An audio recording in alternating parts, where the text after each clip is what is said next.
The Millionaire CEO didn't know he had twins until one day the mother of his children approached him at the supermarket and left him speechless. But before we dive into the full story, let me know where you're watching from and what time it is. Now, subscribe to the channel, and let's get started. Gavin Lockwood parked his sleek black sedan in the supermarket's crowded lot, stepping out with a sigh of relief. He needed a moment to unplug from the barrage of calls and messages that had flooded his phone all day. The late afternoon sun tinted the asphalt a hazy gold, and he paused, rolling his shoulders to shake off the tension of back-to-back investor demands. He glanced at his phone, spotting a missed call from his assistant. No doubt it was another reminder of the urgent meetings looming on his schedule. He turned the device to silent, resolved to grab some groceries and rediscover a glimpse of normalcy, even if just for a few minutes. Heading into the store, he was greeted by a blast of cool air. The fluorescent lights cast everything in a bright glow that felt oddly comforting. A welcome change from the usual offices and boardrooms he inhabited. The produce section fanned out before him, rows of colorful fruits and vegetables that bore no resemblance to spreadsheets or stock values. He wandered the aisles with a small cart, mind drifting from real estate metrics to ordinary things like bread and milk, letting the mundane calm his restless thoughts. He was nearing the apples when he froze, catching sight of someone out of the corner of his eye. Dark hair with warm highlights framing a familiar face. At first, he dismissed it as a coincidence, someone vaguely reminiscent of a person from his past. But the more he stared, the more certain he became that it was her. The air seemed to shift as memories threatened to resurface. Serena Scott. He hadn't uttered her name in ages, yet the recognition was immediate. She had been an exceptionally talented web designer at his startup, carrying an unwavering dedication he had admired from afar. They'd shared a brief, intense romance one chaotic summer, then parted ways just as swiftly. She'd resigned abruptly, no explanation, leaving him with a sense of unfinished business.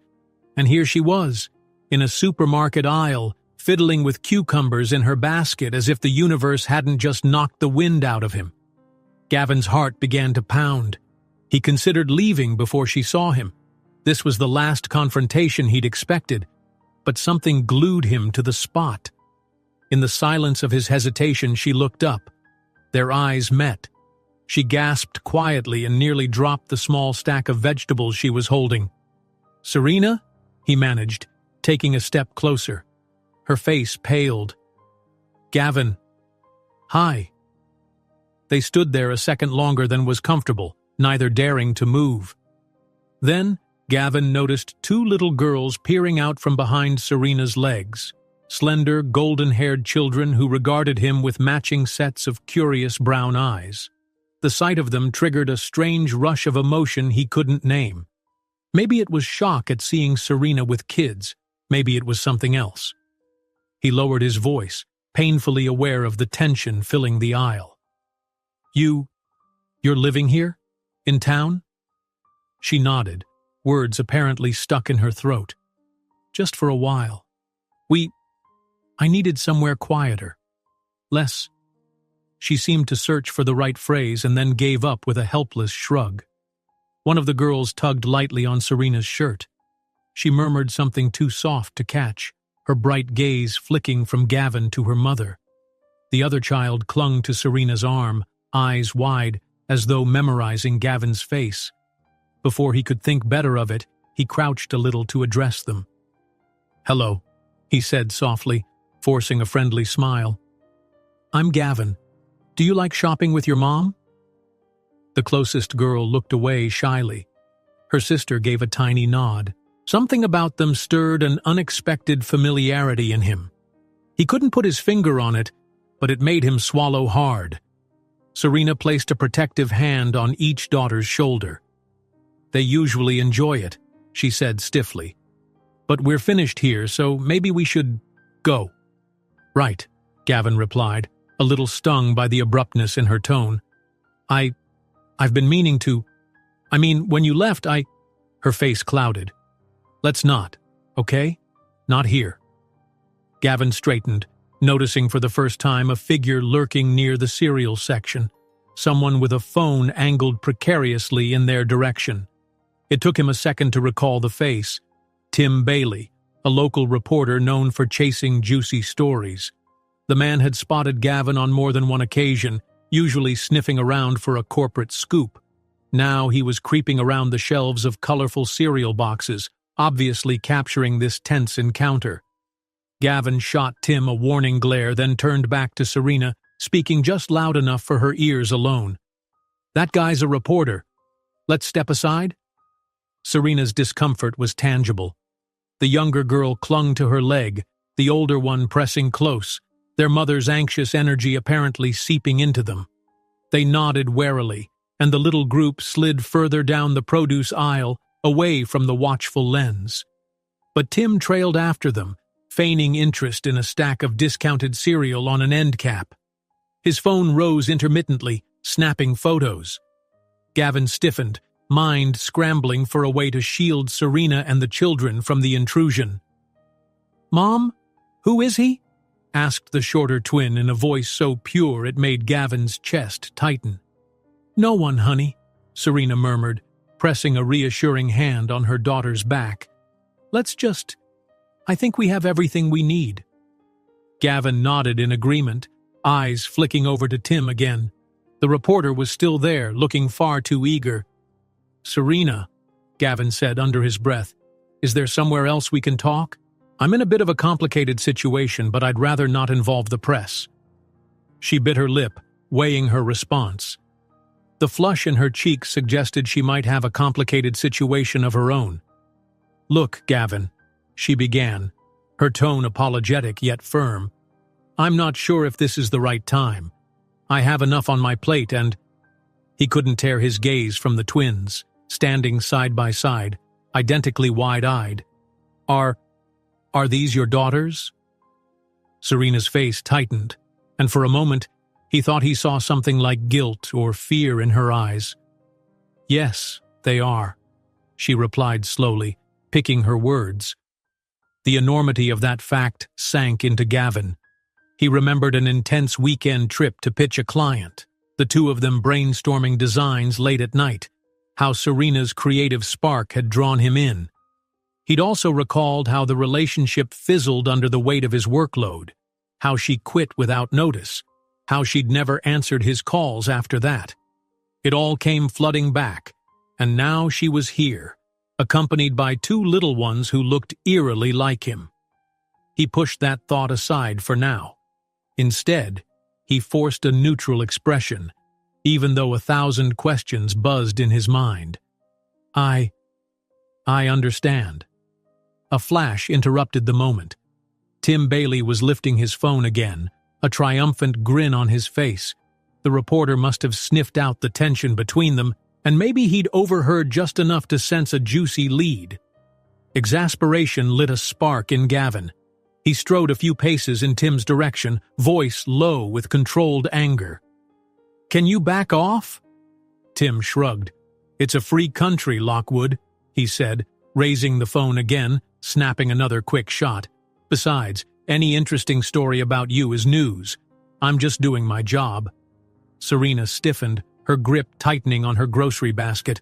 The twins mirrored her unease, shifting closer to her, and Gavin realized this was spiraling into exactly the kind of scene he'd hoped to avoid. The last thing he wanted was a public showdown, especially with two frightened kids in the crosshairs. A store employee ambled over, sensing the commotion.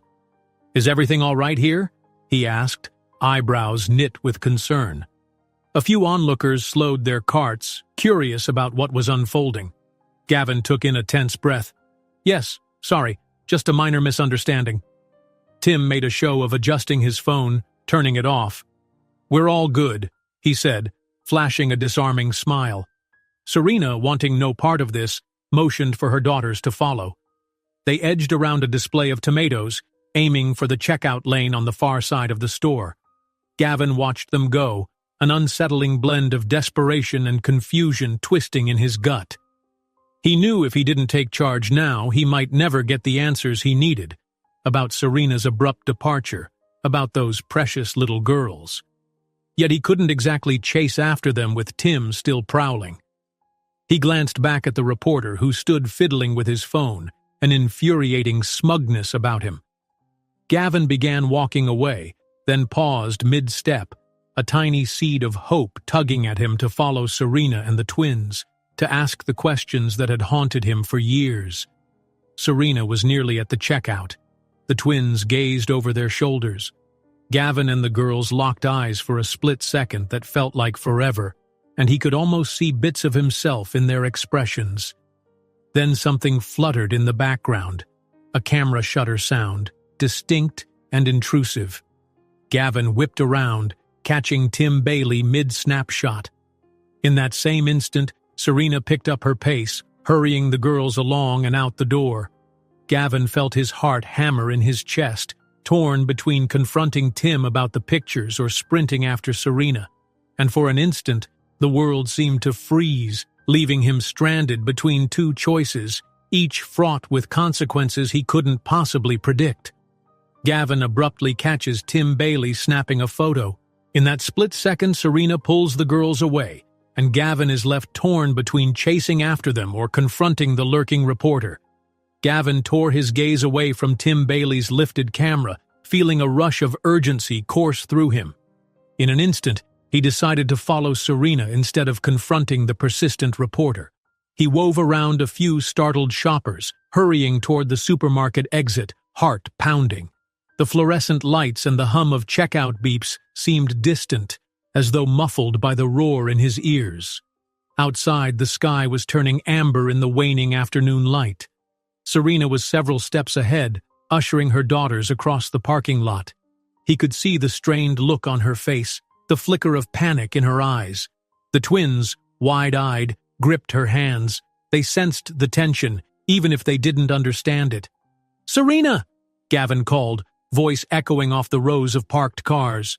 She slowed but didn't turn immediately, fumbling with her key fob. One daughter clung to her leg while the other clutched the hem of her jacket. He reached them just as Serena managed to unlock her car. He could see how flustered she was, struggling to gather her thoughts. The older twin gazed up at him, curiosity and uncertainty mingling in her face. "Please," Gavin said gently, trying to catch Serena's eye. "I'm sorry for everything. But can we talk? I need to understand." Serena hesitated, still gripping the door handle. Behind them, the sound of quick footsteps on asphalt warned that Tim Bailey wasn't far off. A sheen of sweat gathered on Gavin's brow as he realized they had no privacy, no corner to hide in, not with that reporter lurking around for a sensational headline. "I don't want a scene," Serena muttered, glancing over her shoulder. The tension in her voice was raw. "I can't handle it, not in front of the girls." Gavin nodded, darting a glance at the children. He tried to smile reassuringly, but his mind spiraled with questions. "Let's move over there," he suggested, gesturing to the far side of the lot where fewer cars and fewer people would be. "Just give me 5 minutes." Serena set her jaw, eyes flicking to her daughters, then back to him. With a sigh of resignation, she nodded. "All right, 5 minutes." Gavin cast a quick look behind them.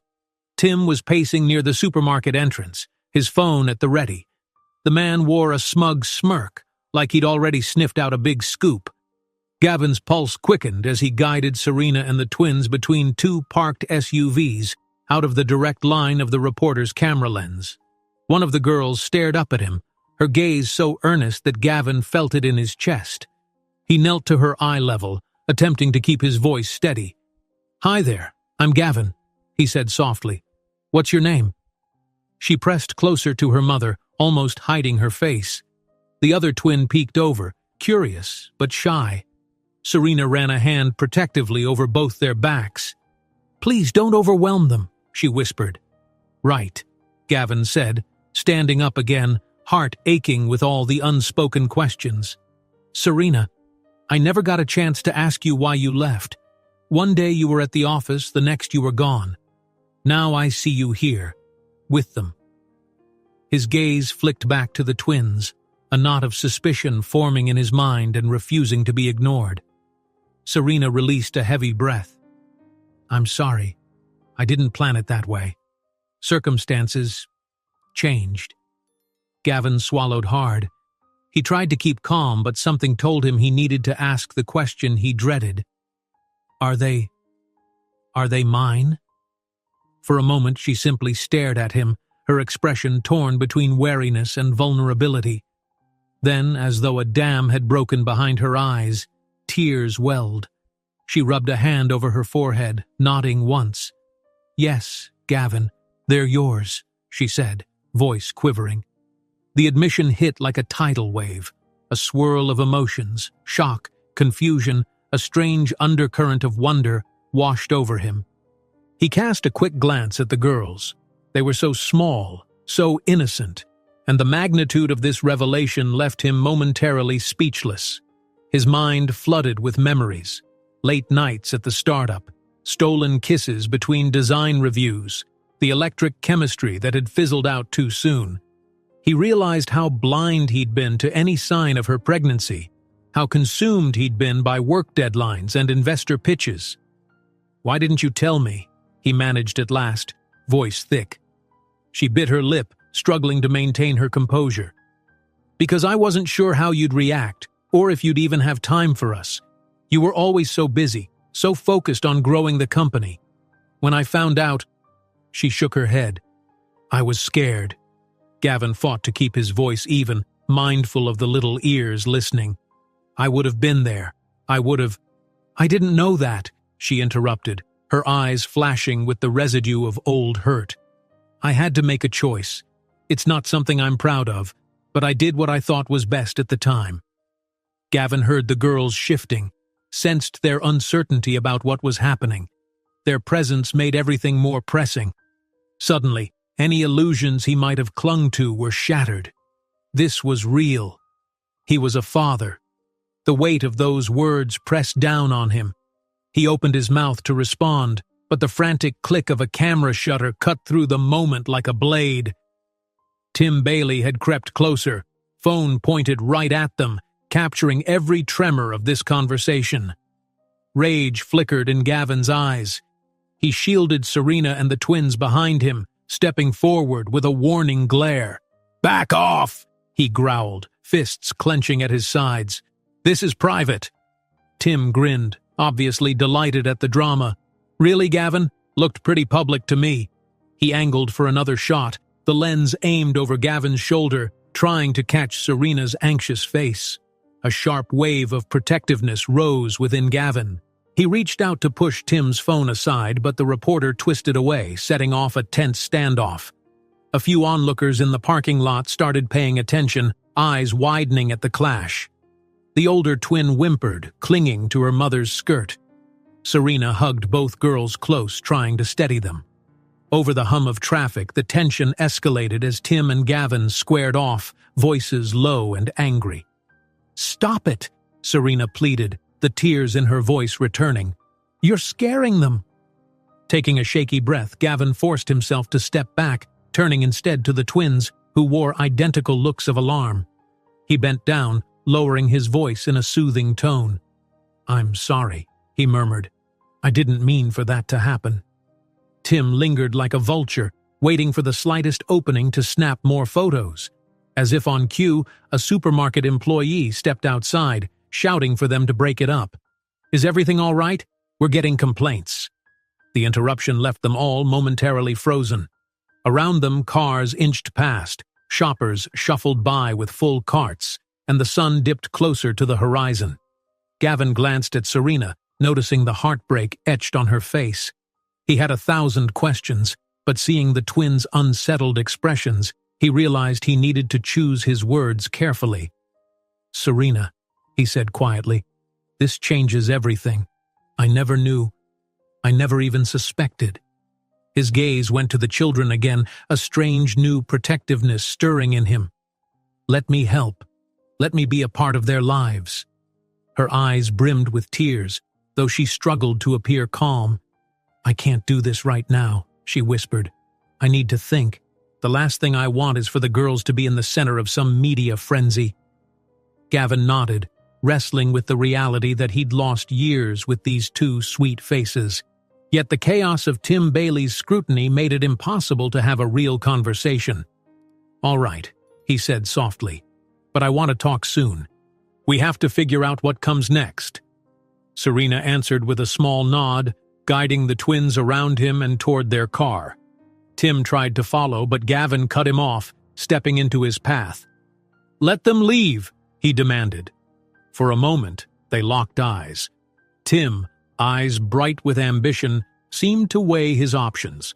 Then he stepped aside, letting Serena pass unhindered. Gavin didn't want to be parted from them, especially after such a revelation, but his instincts told him pushing Serena now would only make things worse. He watched her buckle the girls in, her motions trembling with aftershocks of adrenaline. As she got behind the wheel, her tearful gaze flicked to Gavin through the glass. He raised a hand, more a gesture of apology than a wave goodbye. She started the engine, pulling away from the parking space. Even as she merged into the slow flow of cars exiting the lot, Gavin stood rooted, heart heavy with questions, hopes, and regrets. He finally turned and caught Tim Bailey's face in his peripheral vision, the reporter standing to the side, phone angled in his hand, capturing the final moments of Serena's departure. There was triumph in Tim's posture, as if he'd just struck gold. A chill of dread raced through Gavin, the weight of potential scandal settling in. The sound of Serena's car engine faded into the distance. She and the twins were gone, leaving Gavin alone in the parking lot beneath an orange-streaked sky. He exhaled a shaky breath. His whole reality had flipped upside down in a matter of minutes, and the consequences were only just beginning. Gavin's phone buzzed in his pocket, likely more messages from his assistant or maybe an investor check-in. He couldn't bring himself to look at it. All that mattered now was safeguarding those children he never knew he had, and by extension, protecting Serena from whatever trouble Tim Bailey might stir. He glanced at Tim once more, who was busy reviewing the images on his phone with a self-satisfied grin. A surge of protectiveness coursed through Gavin. He might be new to fatherhood, but he knew a threat when he saw it. And Tim Bailey was definitely a threat. The sun dipped lower, casting long shadows across the lot. Gavin rubbed his temples, trying to manage the tangle of anger, guilt, and astonishment swirling inside him. His mind drifted to the possibility of lawyers, NDAs, hush money, anything to keep a media storm from erupting around his newly discovered family. But a deeper pang inside him recognized the simple, undeniable truth. These were his daughters, and he wanted nothing more than to be in their lives. He stood there, lost in thoughts, until the last trace of Serena's taillights vanished. That one moment had fundamentally changed everything, and now he was left with more questions than answers. Could he persuade Serena to trust him again? Would the twins grow to resent him for those missing years? And how would he shield them from the relentless curiosity of a reporter like Tim? The silence of the parking lot pressed in. Tim lingered behind a distant car, phone still in hand. It was obvious he had enough photos and likely some recorded audio to spin a headline that would draw plenty of attention, both for Gavin's personal life and the startup he led. The future felt precarious, yet Gavin was determined not to let fear rule him. He stood tall, shoulders squared, eyes locked on Tim's cocky smirk. A flicker of conviction rose within him. Whatever happened next, he would fight. He would fight for his children, for Serena, and for the life he'd been blindsided by but refused to relinquish. Gavin, heart pounding, watched Serena's car disappear while Tim Bailey smirks from across the lot. The reporter clearly has incriminating footage, and Gavin has no idea how to protect his newfound family. Gavin climbed out of the hired car in front of his downtown penthouse, the city lights glittering across the windows. He stood for a moment, staring at the quiet lobby doors as his mind replayed Serena's trembling confession over and over. "Yes, Gavin, they're yours." The words felt both thrilling and devastating, echoing in his thoughts like a siren he couldn't ignore. Inside, the penthouse was still and orderly, the way he usually preferred it.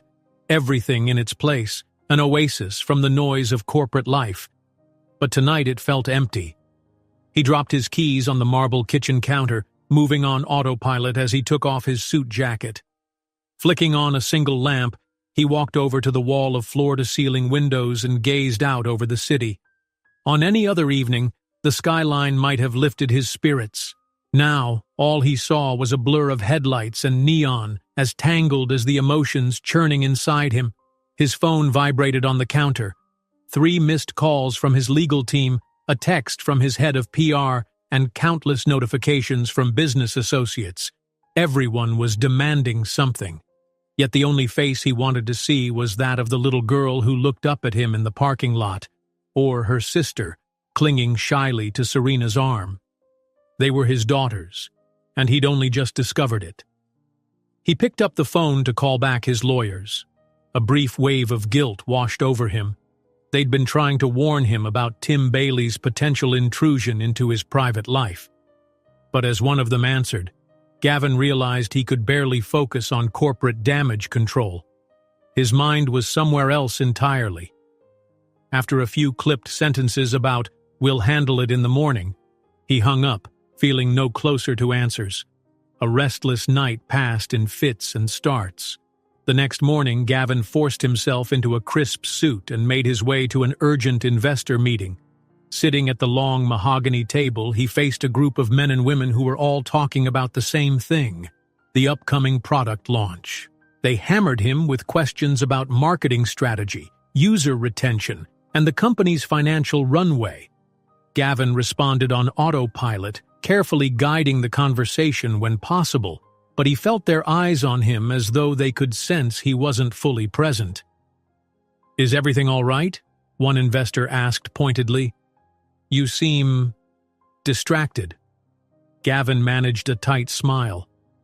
"Just a personal matter, nothing that will affect the business," he lied. He needed them calm, needed them convinced everything was under control, even though his heart pounded at the memory of the twins' small faces.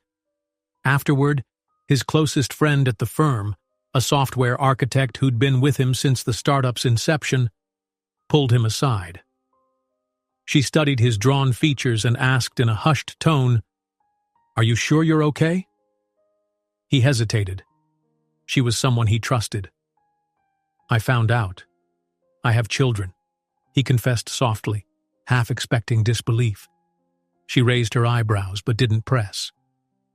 "You know where to find me if you want to talk," she said gently. "And Gavin, take care of yourself. You can't lead if you're running on empty." He nodded gratefully, though his mind was far from the boardroom. That evening, he left the office later than usual, weighed down by both the pressure of the product launch and the emotional whirlwind inside him.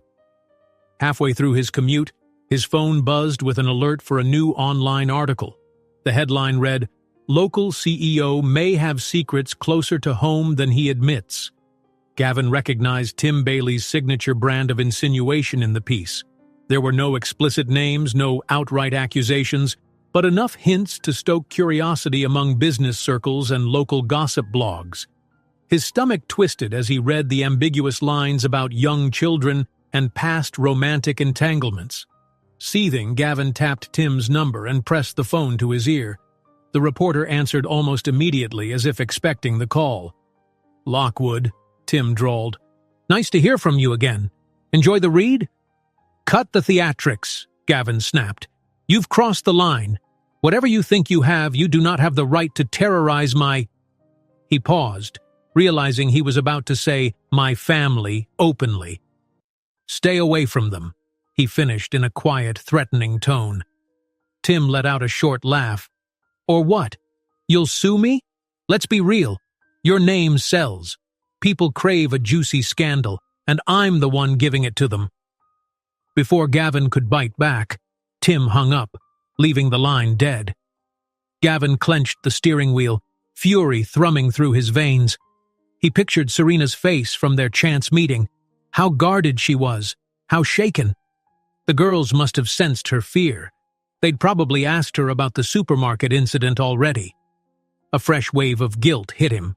He imagined them pressed to her side, whispering questions about who he was, why their mother had looked so pale that day.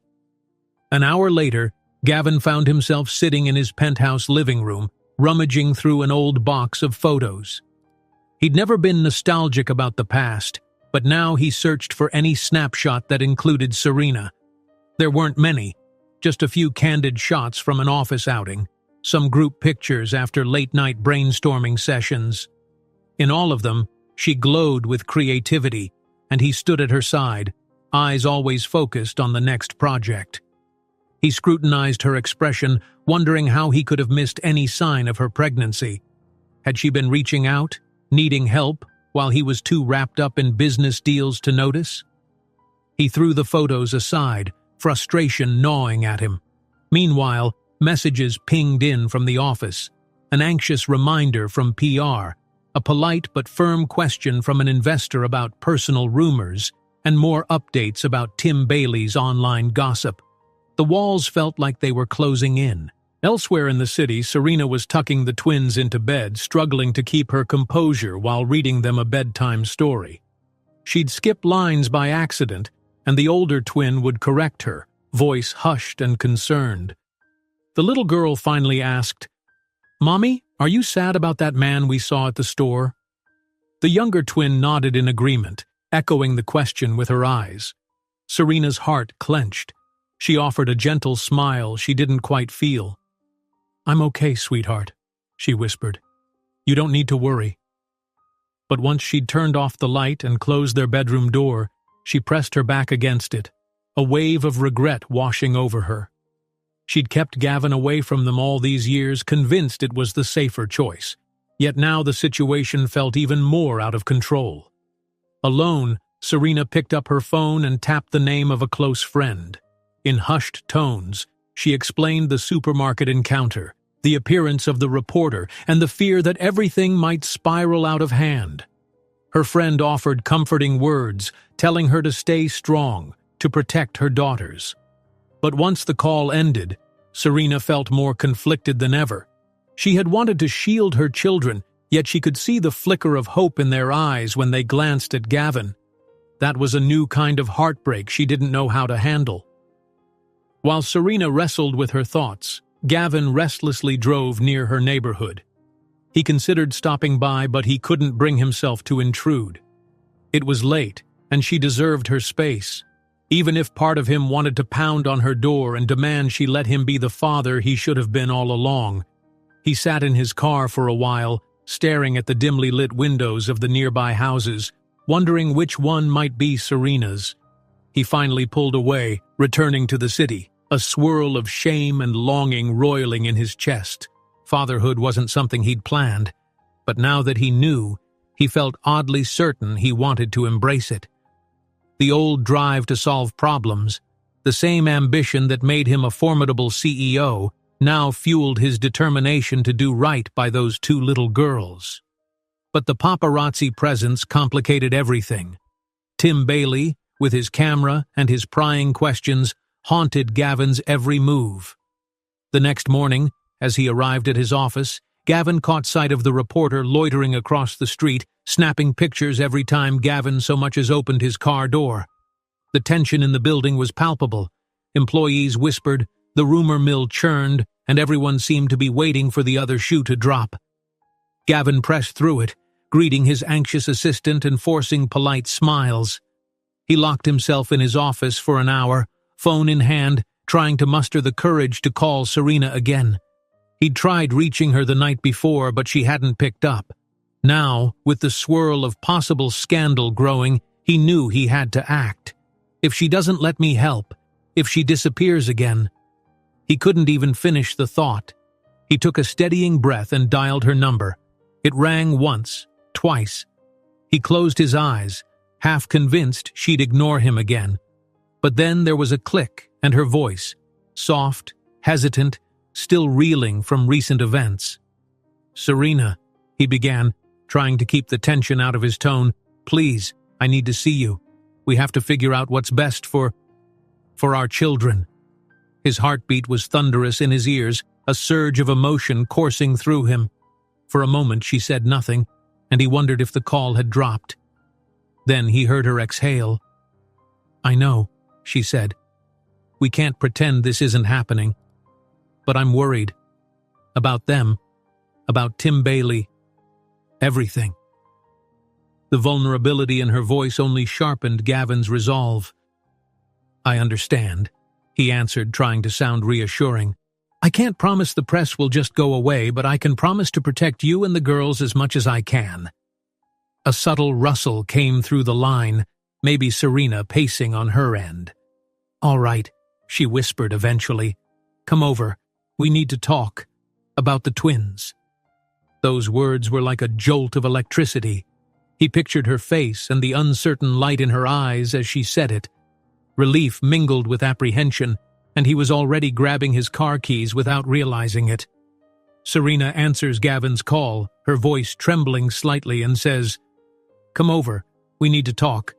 About the twins." A wave of anticipation surges as Gavin heads toward her apartment, uncertain of what he will hear. Gavin pulled up in front of the low-rise apartment building just as dusk settled over the neighborhood. A few children played in the courtyard, their laughter mingling with the soft rustle of a nearby tree. He shut off the engine and checked the address Serena had given him, feeling a tightness in his chest that had nothing to do with business. He was on his way to see the twins again, to piece together the puzzle of what had happened years ago.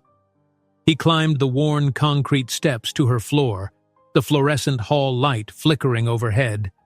The place was far from the luxury he was used to, yet it radiated a warmth he couldn't quite define. He reached apartment 4B and knocked gently. A moment later the door opened to reveal Serena, hair pulled into a loose ponytail, eyes tired but resolute. "Hi," Gavin said, trying to keep his voice steady. "Hi." She paused, then stepped aside. "Come in." He entered a small living room with a faded couch, a few scattered toys, and a simple wooden coffee table. The scent of freshly brewed tea lingered in the air. It felt cozy, lived in, a sharp contrast to his sterile penthouse. He glanced around, noticing pastel drawings pinned to the fridge and a child's painting taped crookedly on the wall. A little piece of him smiled at these domestic details, though his nerves remained on edge. "I made some tea," Serena offered, gesturing toward the kitchen. "I hope that's all right." Gavin nodded, removing his jacket. "That sounds good."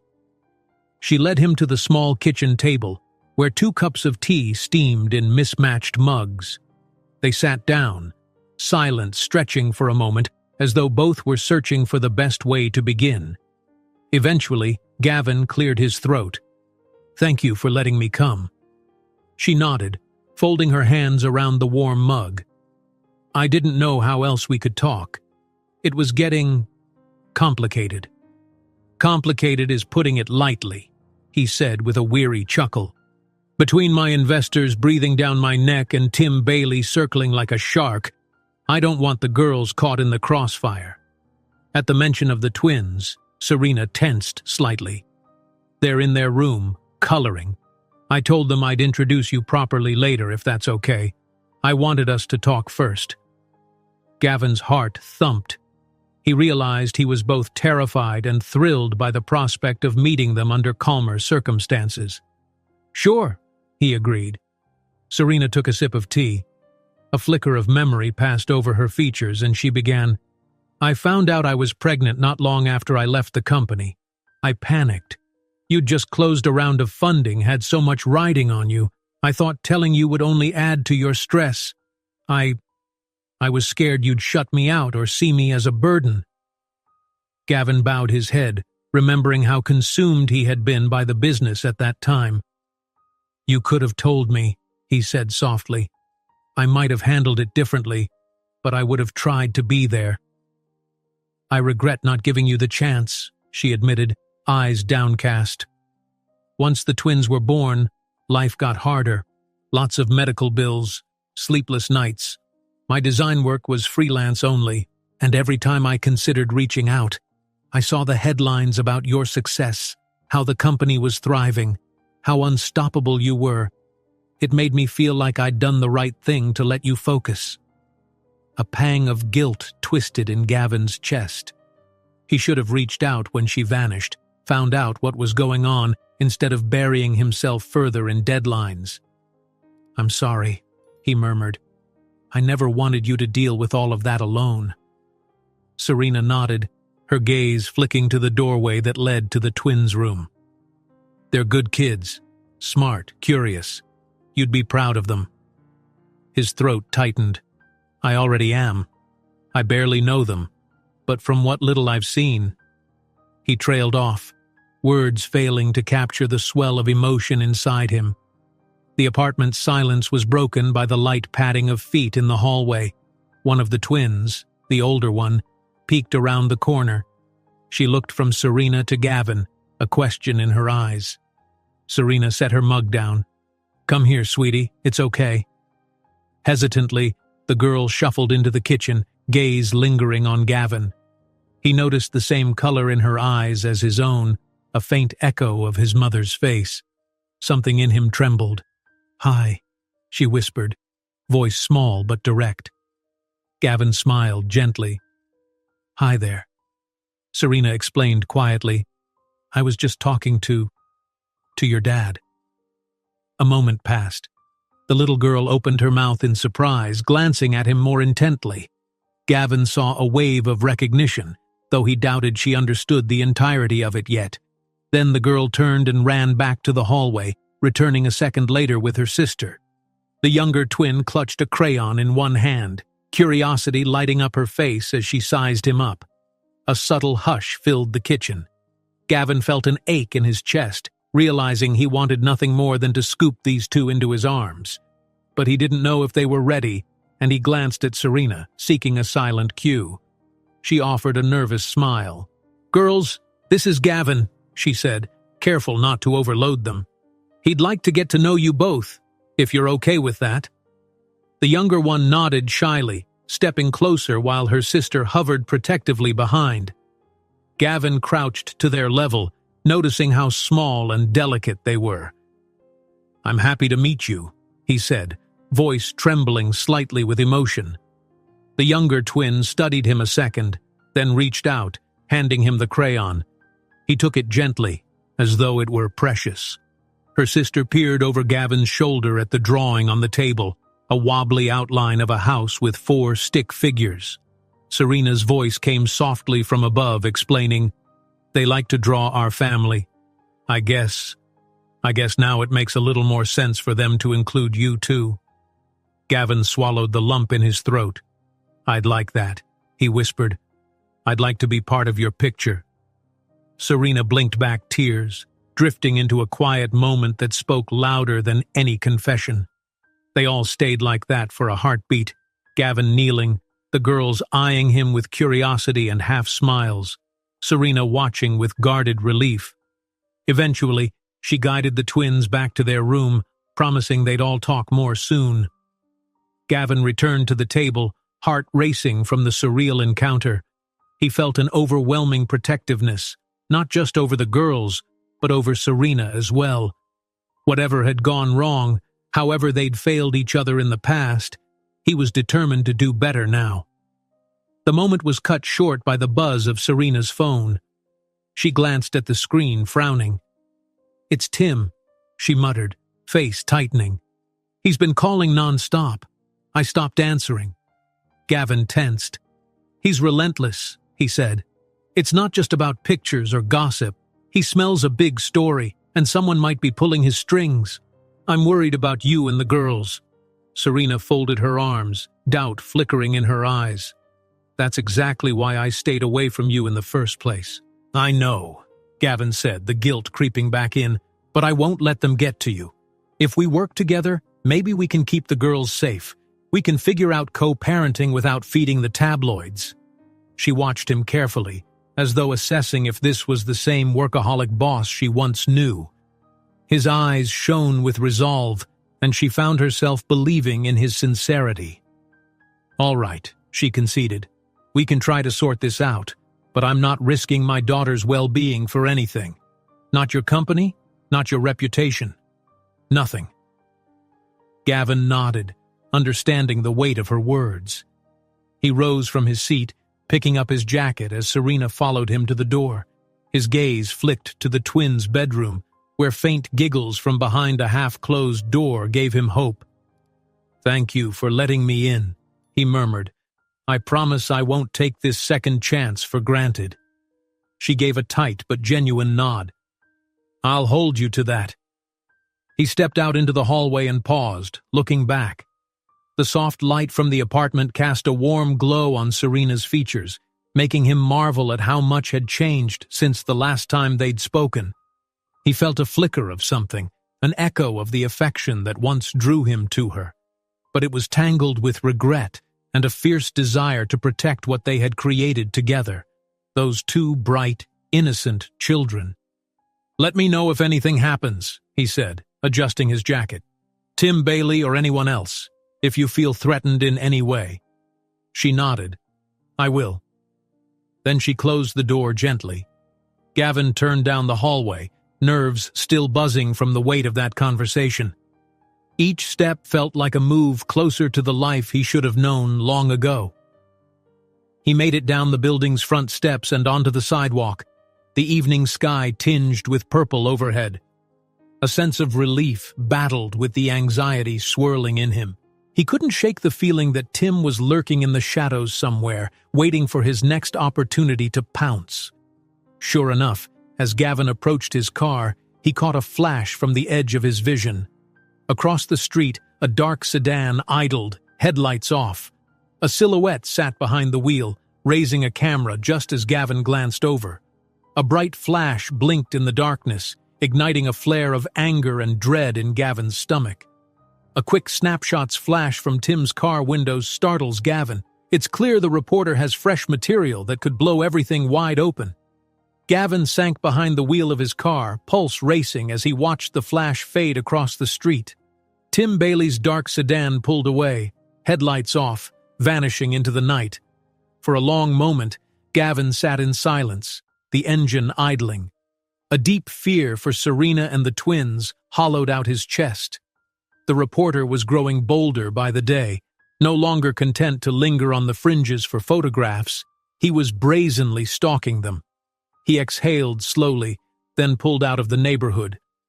On the ride back to his penthouse, he tried to settle his thoughts, but every time he imagined Serena and the girls, he felt that cold prickle of worry again. Had Tim found them so quickly, just by following Gavin? Did he already know where the twins went to school? A sick sense of dread began to twist through him. Gavin got home to a barrage of messages.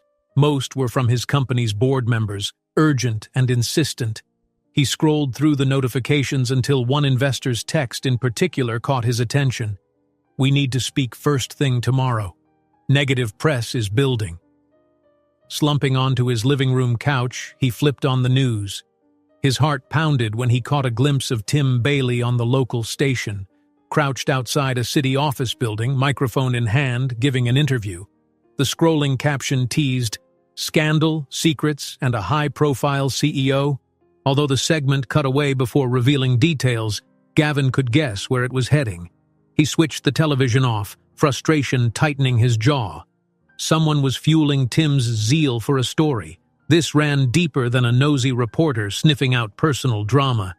Gavin could feel the orchestrated nature of it, the drip of cryptic blog posts, the constant presence of cameras, the rumors swirling around his private life at precisely the worst time for his company. In the morning, an urgent board meeting awaited him at headquarters. Gavin walked into the sleek glass building earlier than usual, scanning the sidewalk for any sign of paparazzi or Tim's car. To his relief, no one was outside. Still, he felt uneasy. Inside, the energy was different. Employees were whispering, glancing at him with uneasy curiosity. Snippets of conversation reached his ears. "Did you see the blog post? He might be in trouble. The startup's launch is next week. What if investors bail?" His assistant met him in the lobby, greeting him softly. "They're waiting for you, sir. They seem agitated." Steeling himself, Gavin took the elevator up. When the doors slid open on the executive floor, he was confronted by several stern faces. The tension was palpable. A senior board member cleared his throat. "Gavin, we need an update. The speculation around your personal life is increasing and it's threatening our new product launch. Some major investors are jittery about negative publicity." Gavin set his briefcase on the table, choosing his words carefully. "I'm aware of the rumors. They're not entirely unfounded. I do have personal matters that came to light recently, but I'm handling it privately. None of it will harm the product launch or the company's performance." Another board member, a woman with a reputation for straightforward criticism, leaned forward. "Can you guarantee that? People are talking about children out of wedlock, a secret relationship, some kind of hidden family. We can't afford scandal right now." Gavin bristled at the callous way she framed the situation but suppressed the surge of anger. "I'm taking steps to protect my family from media intrusion. Tim Bailey's unscrupulous tactics aren't just about me. They're about making a splash, and I suspect he's being backed by someone who wants to destabilize this company. As for the product launch, the timeline remains intact." He sensed their skepticism, but after a few tense exchanges about release dates, marketing spend, and strategic partnerships, the board grudgingly moved on. A plan was agreed upon. Gavin's PR team would issue a brief statement denying malicious gossip, and he would maintain a low profile. Still, he could see the worry etched into their faces. One slip, one more damaging article, and they might insist on replacing him as CEO. As soon as he left the meeting, his phone chimed with a call from a local security firm he'd contacted the previous night. They confirmed they could provide surveillance around Serena's apartment if needed. He was desperate to shield her and the twins, but also terrified that bodyguards at their doorstep might draw even more attention from reporters. He turned into his office, finding it hard to concentrate on the day's tasks with Tim's shadow looming. At his desk, he swiftly typed out an email to Serena. "Please be careful. If you need security, say the word. Don't let Tim corner you." She didn't reply immediately. He feared she was upset at the idea of hired muscle outside her home, or worse, that Tim had tried to contact her already. He forced himself to push through a stack of paperwork, brainstorming damage control strategies with his PR team. Though outwardly calm, he felt a knot of tension coiling tighter by the minute. That evening, as the sky darkened, he slipped out of the building through a side entrance to avoid any waiting photographers out front. Once in his car, he dialed Serena's number. She answered on the fourth ring, voice hushed. "Hi," she said, sounding tired. He heard movement in the background, maybe the twins running around or the shuffle of dinner plates. "How are you holding up?" he asked gently. She hesitated before replying. "We're okay for now. I've tried to ignore the calls from unknown numbers, just focusing on the girls." He rubbed his temple. "Good. Keep ignoring anything suspicious. Let me know if you feel unsafe." A lull followed as they each wrestled with the complicated new reality. Then she spoke again, voice firm. "If Tim shows up here, or if any reporters harass the twins, that's it. I can't live in fear for their safety. I'll pack up and leave town if I have to, Gavin." He closed his eyes, feeling the weight of her words. "I understand," he murmured. "But I hope it won't come to that. We'll find a way to stop him." They said goodnight, and Gavin drove home with that uneasy tension still clinging to him. By the time he reached his penthouse, it was nearly 9. As he stepped off the elevator, he spotted a figure standing at his door, Tim Bailey, phone in hand, leaning casually against the wall. Anger sparked instantly in Gavin's chest, but he forced himself to remain calm. "What are you doing here, Tim?" Gavin asked coldly, walking toward him. The reporter's lips quirked into an infuriating smile. "I just wanted to ask a few follow-up questions," he said. "Perhaps you'd like to clarify some details about a certain pair of twins." Gavin felt his jaw tighten. "Get off my property, or I'll have you removed. There's nothing to clarify." Tim's eyebrows rose, enjoying the confrontation. "Interesting. That's not what my source says. I hear these girls are definitely yours, And you've been keeping them hidden. That's quite the scandal." Gavin refused to dignify it with a direct response. "I'm calling security," he snapped, taking out his phone. Tim waved a dismissive hand. All right, I can see I'm not welcome. But I'll be around, Lockwood. People want to know the truth, and I'll be the one to give it to them." A moment later, Tim vanished into the elevator, the doors sliding shut with a cruel finality. Gavin stood in the corridor, breathing hard. His hands shook slightly from the effort of keeping his temper. It was clear Tim would stop at nothing, and each new level of harassment only fueled Gavin's desperation to protect Serena and the twins. The next few days passed in a tense blur. Gavin juggled frantic investor calls, PR containment, and his repeated attempts to reassure Serena that all would be well, though he was far from sure himself. Paparazzi started cropping up in places they'd never bothered to visit before, near the twins' school, outside the coffee shop Serena frequented. She grew more anxious, calling Gavin one evening in tears. "There are reporters knocking on our neighbors' doors, asking questions about us. The twins are frightened." He tried to calm her, promising he'd help her hire legal counsel, do anything to keep the press away. But he sensed her growing frustration, and with it the very real possibility that she might decide to leave the city altogether. That same night, Gavin resolved to confront Tim again, this time with a direct threat of legal action. He was done playing nice, done tiptoeing around the man's lurid attempts to spin a story. But before he could track the reporter down, an urgent text from Serena arrived. "Come quick, he's here." Alarm pounded through him. He abandoned his half-written email and raced to his car, images flooding his mind of Tim cornering Serena, or worse, frightening the twins. He drove recklessly, weaving through traffic until he reached her building. His heart hammered as he ran up the stairs, only to find her door locked, the corridor quiet. Was he too late? Down the hall he heard timid footsteps. A neighbor peered out, shaking his head as if confused. "Some guy with a camera showed up, but he's gone now," the neighbor mumbled. Relief warred with anger. Gavin thanked him and knocked softly on Serena's door. After a moment she opened it, her expression stiff with residual fear. "He pounded on my door, demanding I answer questions," she said, voice trembling. "I told him to leave, but I was so scared." He enveloped her in a quick embrace, noticing the twins peeking from the couch. They looked upset, tears threatening to spill from their eyes. He gave them a gentle, reassuring nod, lips pressed in a thin line of frustration. "Tim won't stop," Gavin said quietly, "but we'll figure this out together. I promise." Serena nodded, leaning against the doorframe to steady herself. "I just want this nightmare to end." Before Gavin could reply, the phone on the coffee table lit up once more. Another unknown caller, another round of harassment. Serena glowered at the screen, ignoring it. As the soft ring died away, she knelt by the twins, attempting to reassure them while Gavin kept watch from the window. By the time the girls were tucked into bed, exhaustion filled the tiny apartment like a heavy fog. Gavin lingered at the kitchen table, flipping through security firm brochures and legal contacts. Serena joined him, hair pulled up in a messy bun, eyes red-rimmed. "We can't live like this," she whispered. "I don't want them afraid every time the doorbell rings."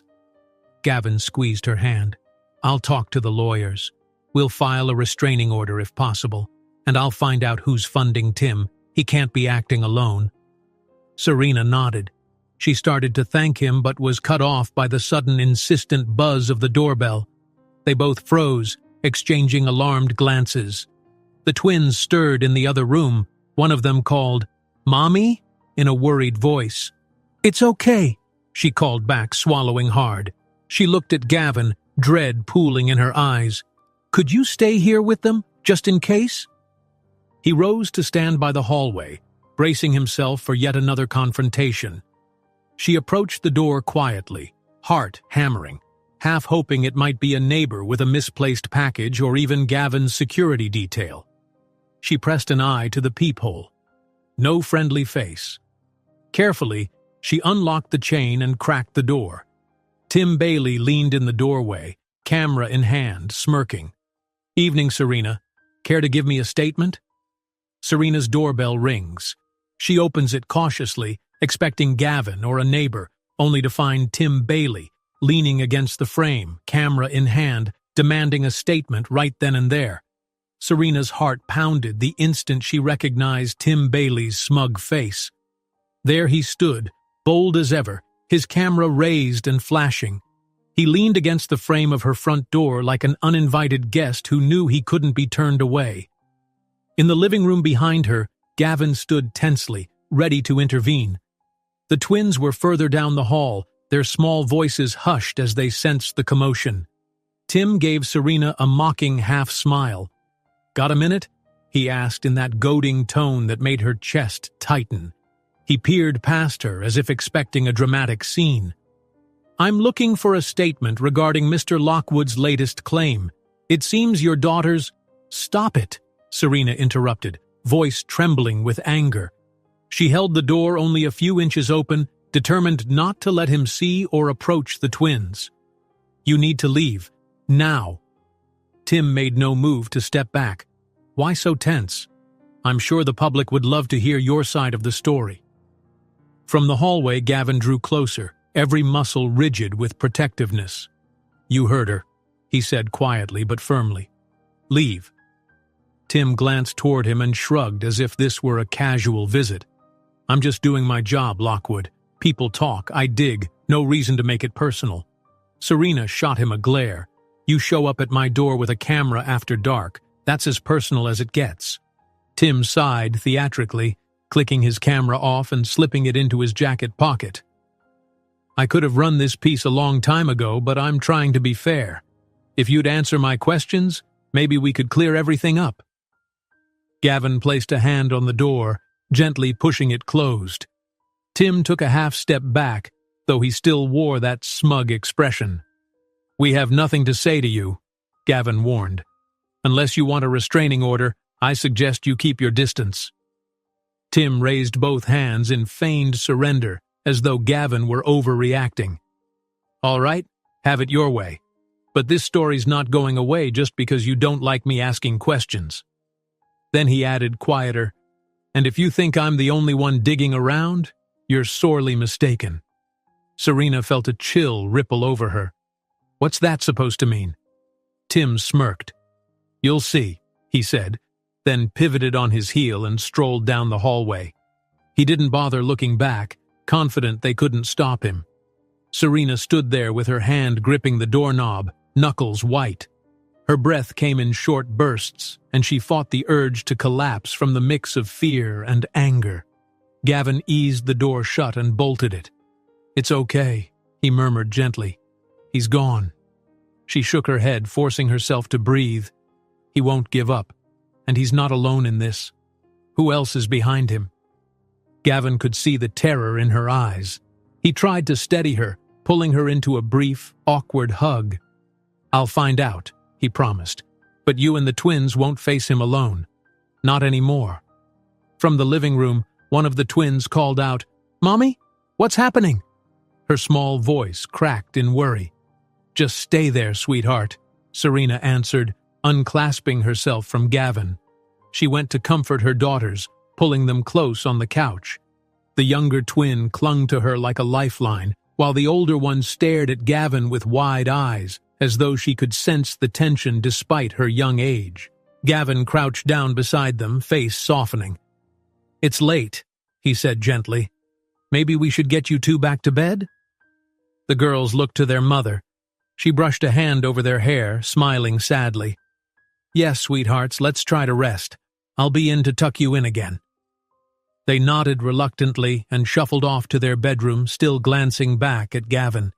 He stayed on the floor, elbows on his knees, processing the surge of emotions. The quiet footfalls of the twins disappeared behind a door, leaving him and Serena in an uneasy hush. Serena sat heavily on the arm of the couch. "He knows where we live. He's determined to paint a picture of some scandal. I don't know how much more I can take." Gavin stood and rubbed the back of his neck. "We need a better plan. Security, Legal options. Something. You shouldn't have to do this alone. She nodded, her eyes turning hollow with exhaustion. I know, but I'm afraid more people will just escalate things, bring more attention on the girls. He understood her worry. Bodyguards or any overt sign of protection could make the paparazzi swarm like sharks to blood. The only solace was that Tim Bailey had left, tonight at least. They exchanged a few more words, forging a tentative plan to call his legal team in the morning. Then Gavin said a quiet goodnight, slipping out the door while the hallway was empty. He refused to let Tim rattle him further, but fear and anger gnawed at him as he drove home. The next day, Gavin found himself back in the thick of corporate fires. He entered his office to find a colleague waiting anxiously. The board wants an update on the product timeline, she said in a hushed tone. They're spooked by these rumors. Gavin forced a curt nod. I'll handle it, he replied, stepping into a conference call with leading investors. Voices overlapped with pressing questions. Are you still committed to the launch? Should we postpone until negative press subsides? Is there risk of a lawsuit from this alleged mother? He gave measured, reassuring answers, all the while haunted by images of Serena's anxious face and Tim Bailey's camera flashing in the hallway. As soon as he ended the call, Gavin dialed his PR representative. They discussed strategies for controlling the story, a potential statement claiming the issue was private, a denial of any wrongdoing, but every suggestion felt hollow. This wasn't just a rumor. There were real people, real children, at stake. After lunch, he met with a lawyer to explore restraining orders.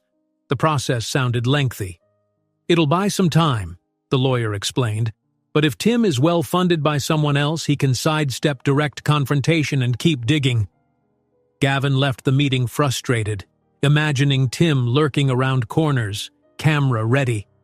Across town, Serena tried to maintain normalcy for her daughters. She walked them to school, trying to appear cheerful as she pointed out bright flowers or joked about silly traffic noises. But a coil of dread tightened inside her every time she glanced over her shoulder, expecting to see Tim's face or another unknown figure. By the time she got home, her nerves were raw. She kept the door locked, curtains drawn, and her phone on silent. Hours later, just before she planned to leave and pick up the twins, a knock sounded at the door. Her heart jumped. She peered through the peephole only to find a man in a suit, accompanied by another, both holding folders. Her gut clenched, imagining they were reporters in disguise. Reluctantly, she inched the door open, the chain still secured. "Good afternoon," the taller of the two said politely. "We're from Lockwood Enterprises Security Division. Mr. Lockwood asked us to come by." She felt a wave of relief, but also a twinge of irritation that Gavin hadn't warned her. "He didn't mention this," she said, peering at the men's identification. "You're sure he sent you?" One man offered a reassuring smile. "Yes, ma'am. We're here to discuss possible safety measures around your residence." Serena hesitated, but let them into her living room. For the next half hour, they presented risk assessments, highlighting the benefits of having a rotating guard outside the building or at least a drive-by surveillance. Serena felt her anxiety rise again. "This seems too intense," she mumbled, imagining a stream of uniformed strangers outside. "I don't want to turn my home into a fortress." They exchanged looks, respectful but firm. "Ma'am, with a persistent reporter like Tim Bailey, it may be necessary to deter him physically. Our approach is discreet. We wouldn't announce ourselves." She closed her eyes, thinking of the twins. Discreet or not, cameras had a way of capturing everything. "I'll think about it," she said, escorting them out. As she shut the door behind them, she let out a shaky breath. Even if their presence could provide a buffer, the cost of that sense of safety might be a barrage of new gossip.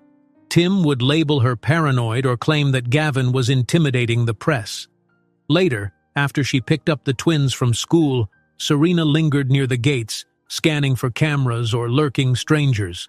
The girls, oblivious to the deeper tension, prattled on about their day, colorful drawings, new songs they'd learned, the friend who shared cookies at lunch. She squeezed their hands, grateful they could still enjoy the innocence of childhood despite the chaos swirling around them. Just as they reached home, her phone buzzed. An unknown number again. She considered ignoring it, but something told her to pick up. She answered cautiously, half expecting Tim's voice. Instead, it was a female journalist from a local station, sounding pleasant but insistent. "Ms. Scott, we'd love an exclusive interview. Just a friendly chat about your relationship with Gavin Lockwood." Serena's heart sank. "No, thank you," she said, and hung up. She clenched her phone, tears of frustration welling up. This wasn't going to stop. Every day the scrutiny grew worse, and a fresh wave of anger welled in her. Gavin's wealth might buy bodyguards or attorneys, but it couldn't shield them from relentless speculation. Elsewhere, Tim Bailey was indeed stepping up his pursuit. He'd discovered that hint of a sponsor, someone feeding him resources, pointing him to leads. The payoff was lucrative, so he harassed every possible angle, determined to unearth enough dirt to guarantee a front-page scandal. By nightfall, Gavin was pacing his penthouse, checking in with a contact who hinted that Tim's big money might be coming from a rival investor. "I heard rumors," the contact said in a low voice over the phone. "A competitor who's not happy about your new product. Maybe they think if they stir up personal drama, your launch will crash." Gavin felt a flare of anger. It wasn't just about exposing his fatherhood to the world. It was an orchestrated attack on his entire livelihood. "I need proof," he muttered. "Otherwise, Tim and his backer can keep twisting the knife indefinitely." He ended the call and tried to breathe. He thought of Serena, how the stress weighed on her. He longed to see the twins again without fear of a camera in their faces. At that moment, his phone rang. Glancing at the screen, his stomach dropped when he saw Serena's number. "Serena?" he answered swiftly. Her voice sounded frantic, laced with panic. "Gavin, thank God," she whispered, almost breathless. "Something just happened. The girl's bedroom window was pelted by stones, and when I looked outside, I found a threatening note taped to the building door." Her voice cracked, tears threatening to erupt. "I can't do this anymore. I'm taking them away." Gavin drove through the night with only one thought hammering in his mind. Serena was about to disappear again, and this time he might not be able to find her. The tires hummed against the asphalt as he wove through darkened streets, ignoring traffic lights that seemed too slow. Headlights reflected off windowed storefronts, casting fleeting shadows across the passenger seat. His phone lay there, silent now, but her panicked words echoed inside him. Someone had thrown stones at the girl's bedroom window, left an ominous note. She was done. She was leaving. He pulled up outside Serena's apartment building and leaped out, slamming the car door before racing inside. The lobby stood quiet and deserted except for a flickering overhead light. Every muscle in his body tensed as he remembered the last time he'd rushed here, only to find Tim Bailey lurking. Tonight the walls felt even more oppressive. Reaching her floor, he found Serena's door ajar. A single lamp glowed in the living room, revealing open suitcases scattered across the floor and clothes hastily tossed inside. The smell of tears and raw fear hung in the air. He called her name, voice breaking with urgency. She emerged from the girl's bedroom, pressing a small jacket to her chest. Her eyes were red-rimmed, hair disheveled. The twins hovered behind her, clinging to the doorframe, their tiny faces mirroring a mixture of confusion and fear. "Gavin," Serena said, relief and strain mingling in her tone. "I didn't want you to find out like this, but it's too dangerous now." He stepped closer, trying to calm his breathing. "Are you okay? Did you see who did it?"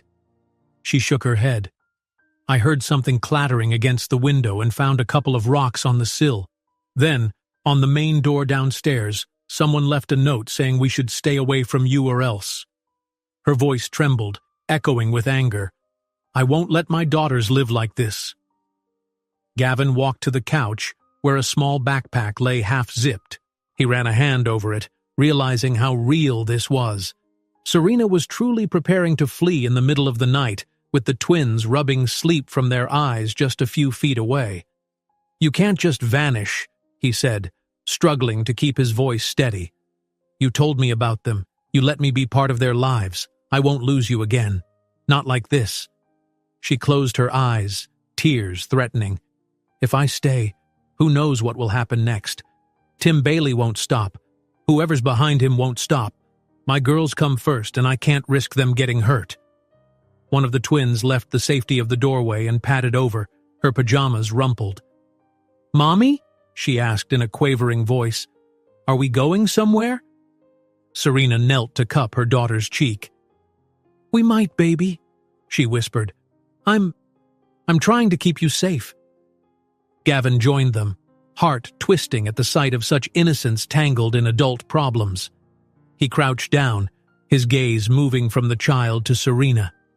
"Let me help," he said gently. "Don't run off alone. If someone threatened you, I can—" "How?" Serena cut in, her voice cracking. "Security guards? More lawyers? That won't stop a brick flying through the window. It won't erase the terror every time I hear footsteps in the hallway." He rubbed his face, frustration warring with the raw desire to protect them. "We'll take the girls somewhere safer. I have resources, private properties, a place nobody knows about, at least until we figure out who's orchestrating this." She stood, biting her lower lip. "And what happens when Tim tracks us down there too? I can't keep yanking the girls around from one hiding place to another. It'll ruin their childhood." "It doesn't have to be forever," Gavin pressed. "Just until I find proof of who's paying Tim. If we can expose them, we could shut down his assault in one go." Serena bowed her head. The enormity of the choice weighed on her. I'm so tired, Gavin." He looked at the twins who clung to each other with wide eyes, uncertain and afraid.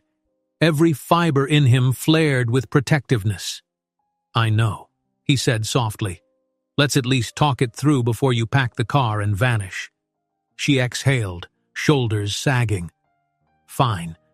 But I won't stay if I sense it's still too dangerous for them." Gavin nodded.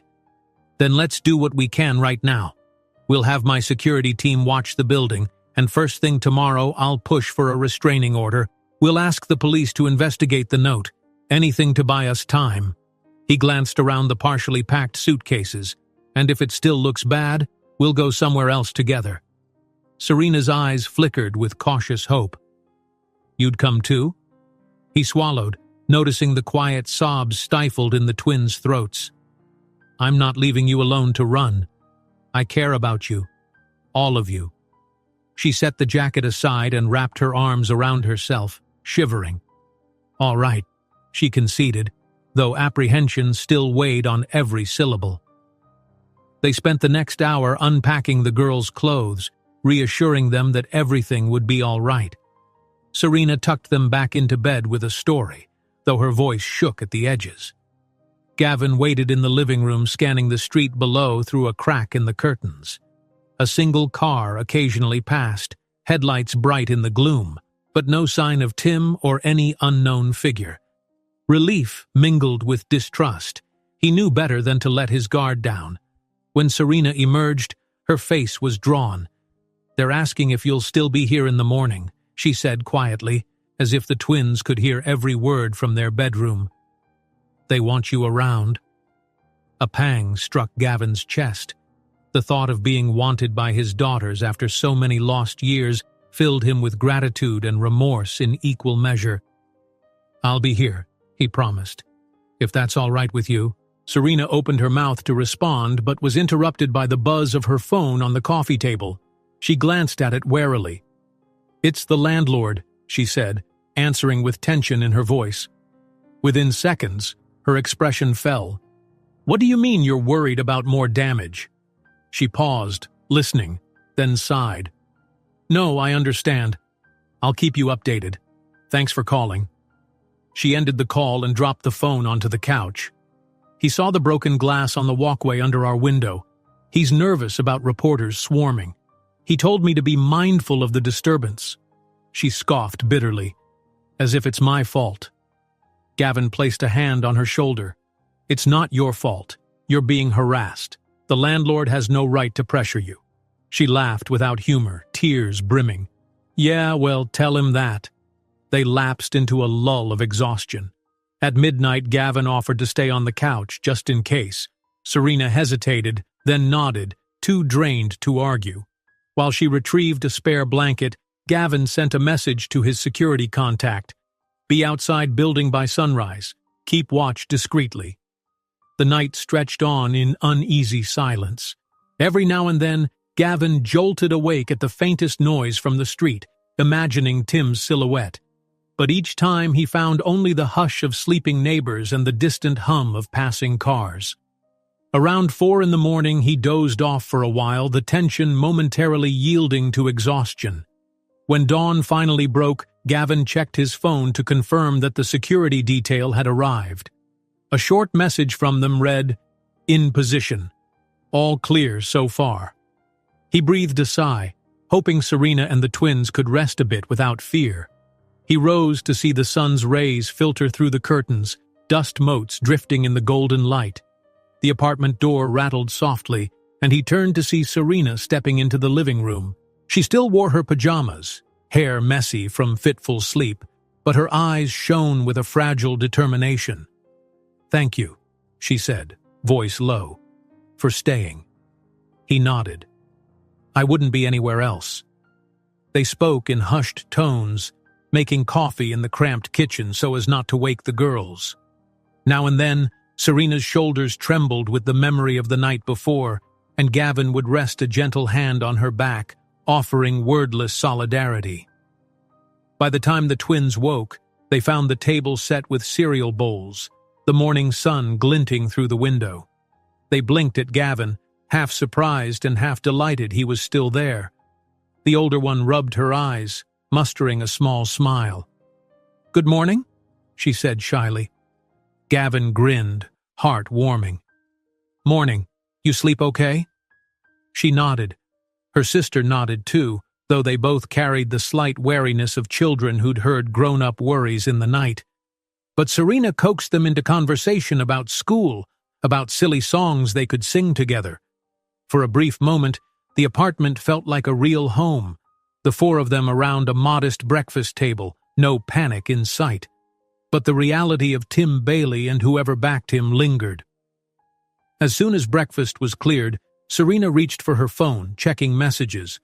With a tight sigh, she said, "I need to figure out how to handle the landlord. And I can't keep the girls at home 24/7. They need to go to school, see their friends." Gavin nodded. "I'll have one of my security people discreetly trail them. No one has to know, but it's safer than letting them walk around unprotected." Serena's eyes flickered with resolve. "We'll try that," she said. "But if it doesn't work, I won't hesitate to leave. I can't put them through another attack." Gavin started to protest, but then he stopped. Her words were a solemn vow. She loved her daughters fiercely and would do anything to ensure their well-being. He had no right to question that, only to promise he'd do everything possible to keep them all safe. Before he left for work, he walked Serena to the door, an unspoken tension hanging in the air. "I'll call you later," he said softly, "and I'll push harder to find out who's behind Tim's campaign." She nodded. "I appreciate it. Just be careful." He gave her a final nod, stepping into the hallway. The security guard at the building's entrance acknowledged him with a subtle tip of the head, confirming that he was on watch. It wasn't a perfect solution, but at least it gave Serena some breathing room. Gavin only hoped it would buy him enough time to uncover the real culprit behind these escalating threats. As he stepped outside, the morning light felt harsher than usual, the sky too bright for the uncertainty that hovered in his thoughts. His phone buzzed with countless notifications, investor demands, PR queries, a swirl of corporate noise. But behind it all, he saw an image of Serena, packing suitcases in the dark, fear etched on her face, and he knew this was far from over. He climbed into his car, heart heavy, mind resolved. One thing was certain, he would not let them slip away again, No matter what Tim or anyone else threatened, they deserved a future free from chaos, and he intended to find a way for them to have it. Just as Gavin closes the door, Serena receives a mysterious text. "We know where you'll run. You can't hide." Her face goes pale. Their escape plan might be compromised already. Gavin's breath caught when he saw the text that had lit up Serena's phone, threatening that whoever was behind all this already knew her plans to flee. She stood in the apartment doorway, eyes wide, knuckles turning white around the phone. A chill seemed to pass between them. "We can't stay here," she whispered, stepping back into the living room where suitcases were still half-packed. The twins were in another room, not quite understanding the new wave of dread blanketing the apartment. He steadied her with a hand on her shoulder. "Let's breathe for a second," he said gently. "Remember, we're not alone in this. Security is outside. I'll call them. Maybe they can trace the message." Serena exhaled shakily. "Sure, let's try." She handed him the phone, biting her lip as she glanced at the suitcases again. "I really want to go, Gavin.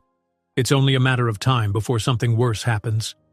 He nodded, not knowing how to assure her that everything would be all right. In truth, he felt as though the walls were closing in, yet he forced a calm front, punching in a call to his security contact. As he spoke, Serena hovered beside him, eyes darting to the children's bedroom door. He explained the threatening text, the near-constant sense of being watched. The security officer said they'd do what they could to investigate, but these messages often came from burner phones, a dead end. Hanging up, he turned back to Serena. "They'll look into it," he said softly. "For now, let's stay alert. No sudden moves until we know more." She pressed her lips together, torn. Finally, she nodded.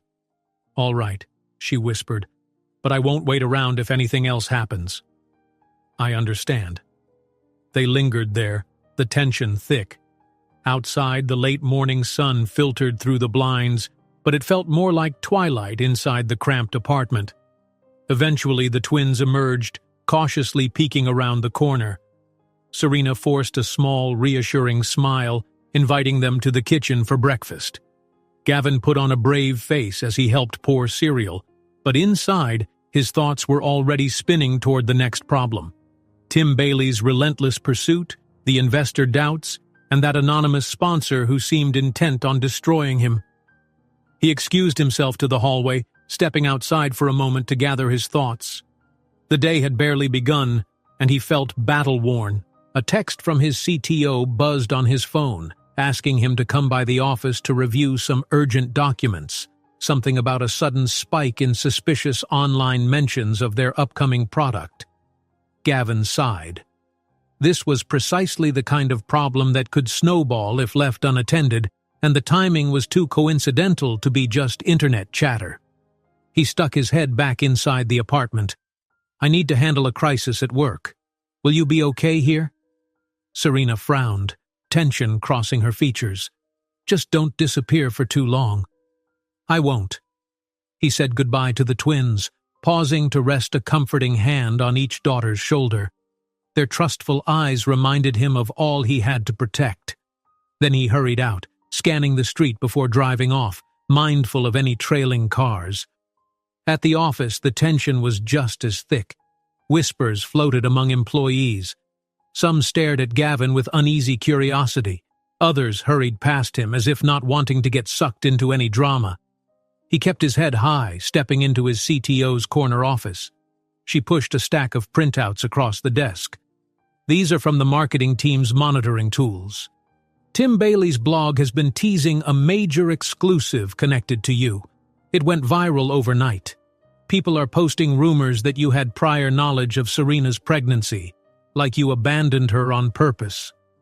Gavin's heart pounded. "That's ridiculous, I never knew. Serena only told me recently." His CTO nodded. "I believe you, but there's talk of an email chain that allegedly proves you were aware of it. Bloggers are already calling you a deadbeat dad. If Tim actually publishes anything tangible, it'll be a feeding frenzy." She paused, scanning his face. "Could these emails be real? Did you—" "No," Gavin said firmly, though the flicker of doubt in her eyes stung.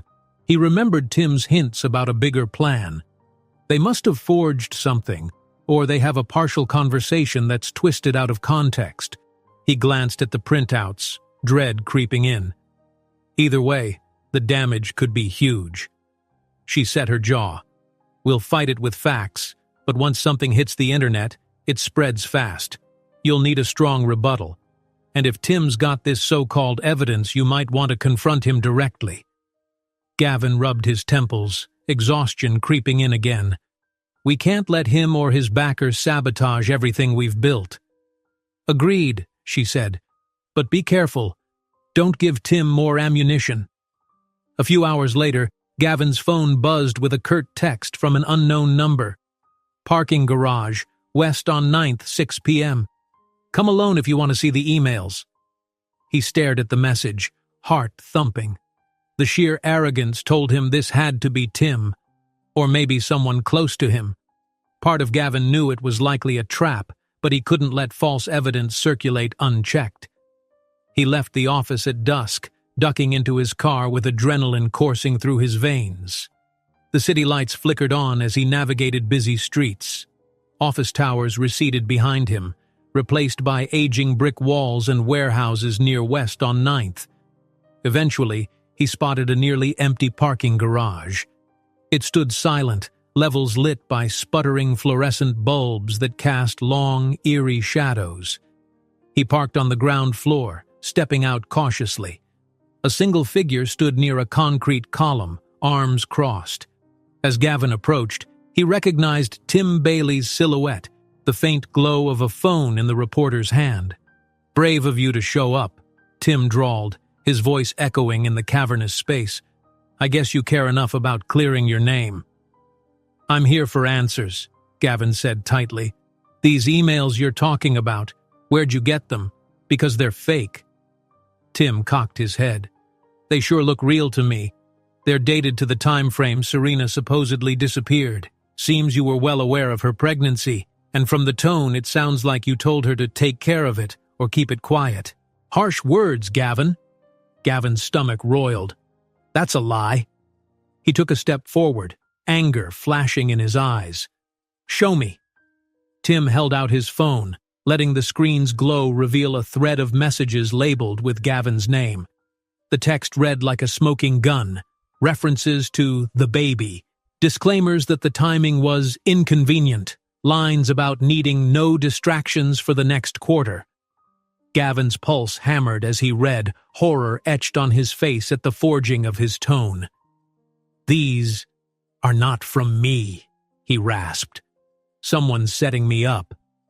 "Maybe," Tim said with a shrug, pulling the phone back. "But they've got timestamps that match your email signature, a domain that looks legit." "I gotta admit, they'd hold up to a casual observer." Gavin clenched his fists, resisting the urge to lash out. "You can't possibly believe this." Tim smirked. "What I believe doesn't matter. What matters is how quickly a story like this blows up. My audience lives for shocking reveals. And your investors? They'll run the moment they think you orchestrated a cover-up." "Who's feeding you?" Gavin demanded. "You've got a sponsor, right? Someone who wants my company to crash."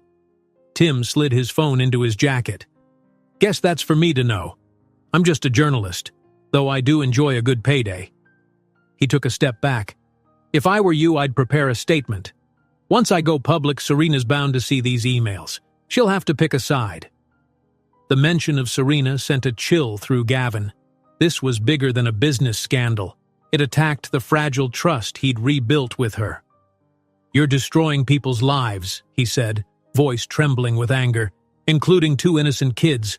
Where's your conscience?" Tim shrugged. "Conscience doesn't pay the bills, Lockwood." He nodded to the flickering light overhead. "See you around." With that, Tim strode toward the exit, footsteps echoing on the concrete. Gavin stood there, breathing hard, consumed by rage and dread. The fabricated emails splayed vile accusations at his character, ones that would rip apart any faith Serena had in him.